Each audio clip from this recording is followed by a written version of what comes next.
নিত্য প্রয়োজনীয় কাজে প্রত্যেক দিন সাধারণ মানুষকে রাস্তাঘাটে বেরোতে হয়। কেউ বেরোয় সাইকেলে, কেউ মোটর সাইকেলে, কেউ আবার 4 চাকা গাড়ি নিয়ে। আর সেই ক্ষেত্রে জাতীয় সড়ক থেকে শুরু করে রাজ্য সড়ক যে কোনো রাস্তাতেই চলাচল করতে নিজেদের অজান্তেই পথ দুর্ঘটনা ঘটতেই পারে। তবে সেই ক্ষেত্রে পথ দুর্ঘটনা ঘটার পর এলাকাবাসীদের ক্ষোভের মুখে পড়বেন বলে ভয় পেয়ে পালিয়ে যাচ্ছেন। পালিয়ে গিয়েও হয়তো 1-2 দিন রেহাই পাবেন, কিন্তু আশেপাশের কোনো সিসিটিভি ক্যামেরা দেখে আপনাকে শনাক্ত করা হলে এক্ষেত্রে আপনার কী সাজা হতে পারে? ব্যাপারটা হচ্ছে যে অনেক সময় যখন অ্যাক্সিডেন্ট হয়ে যায়, এটা ঘটনা যে ভয় পেয়ে হয়তো পালিয়ে গেল কেউ। কিন্তু অ্যাক্সিডেন্ট যদি হয়, মানে নেগলিজেন্স যেখানে থাকবে, সেখানে আগেকার পূর্বতন আইন যেটা ছিল ইন্ডিয়ান পেনাল কোড, তার সেকশন মারা গেলে এক ছিল, মারা না গেলে আর এক ছিল। যদি যাকে আঘাত করলো, অ্যাক্সিডেন্ট করলো, যাকে ধাক্কা লাগলো, সে যদি মারা না যায় 337, 338 আইপিসি ছিল। এবং তার পানিশমেন্ট কী ছিল?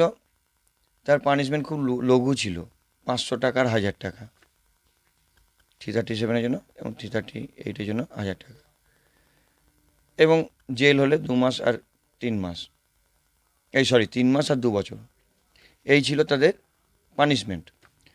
সেক্ষেত্রে কি হয়তো এই বিষয়ে জানা নেই, আর আজকের এই প্রতিবেদনে জানাবো সেই বিষয়ে। ভুল করে রাস্তায় পথ দুর্ঘটনা ঘটিয়ে পালিয়ে গেলেন আপনি, পরে আপনাকে যদি শনাক্ত করা হয় তাহলে কি শাস্তি হতে পারে জানা রয়েছে।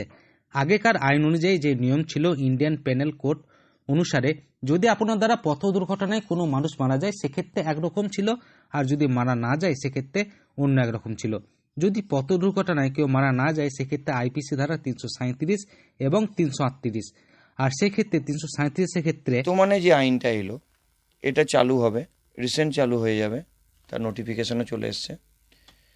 সেইটাতে তোমার ভারতীয় ন্যায় সংহিতা যেটা, সেখানে তোমার এই যে 337 আর 338, এটা হয়ে গেল 125, 125A এবং 125B। সেকশন 125, 125A এবং 125B, এই 3টে পার্টে ভাগ করে দিল। এটাতে কি হবে না, 125 হচ্ছে প্রথম ধাপ, এটাতে তোমার পানিশমেন্ট আছে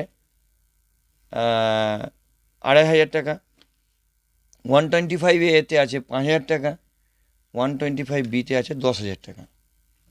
500 টাকা জরিমানা এবং 338-এর ক্ষেত্রে 1000 টাকা জরিমানা, এবং জেল হলে 337-এর ক্ষেত্রে 3 মাস, 338-এর ক্ষেত্রে 2 বছর। যদি মারা যায় সেই ক্ষেত্রে গাড়ির চালককে ভারতীয় দণ্ডবিধির 1860 কোডের 304A ধারা অনুযায়ী শাস্তি দেওয়া হতো।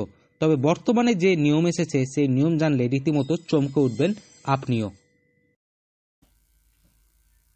3টে আলাদা আলাদা ক্যাটাগরিতে ভাগ করে দিল।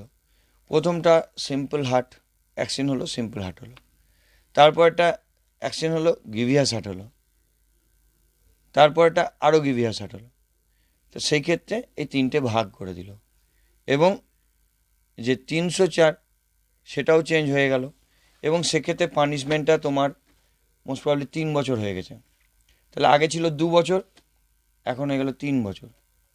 তাহলে সেক্ষেত্রে দেখা যাচ্ছে যে এই অ্যাক্সিডেন্টটাকে ক্যাটাগরিক্যালি কীরকমভাবে অ্যাক্সিডেন্টটা হচ্ছে এবং তার এফেক্টটা কীরকম হচ্ছে হিউম্যান লাইফের ওপরে, এবং তাতে তার ইন্টেনশনটা কতটা থাকছে বা না থাকছে, তার উপরে ভাগ করে করেই ন্যায় সংহিতাতে করা হয়েছে। বীরভূম থেকে সৌভিক রায় রিপোর্ট, লোকাল 18 বাংলা।